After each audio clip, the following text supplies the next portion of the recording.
আল্লাহ তুমি আমার গুনাহগার উম্মতকে বাঁচাও।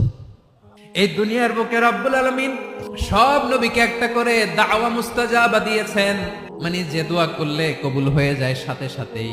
দুনিয়ার সব নবীরা ওই দোয়াটা দুনিয়ায় করে ফেলেছে। বিশ্বনবী বলবেন, আল্লাহ ওই স্পেশাল দোয়াটা দুনিয়াতে করি নাই, আজকে আমি তোমার দরবারে দাঁড়িয়ে কিয়ামতের দিন ওই দোয়াটা করছি। আল্লাহ আমার যে উম্মতের হৃদয়ে যাররা পরিমাণ ঈমান আছে, আমার একটা উম্মতকেও তুমি জাহান্নামে ঢুকাতে পারবা না। বিশ্বনবী পাগলের মতো একবার হাউজে কাউসারে যাবেন, একবার সিরাতে যাবেন, একবার পুলসিরাতের দিকে, একবার হাউজে কাউসারের দিকে পাগলের মতো দৌড়াতে থাকবেন। তার কোন গুনাহগার উম্মত যাতে জাহান্নামে ঢুকে না যায়।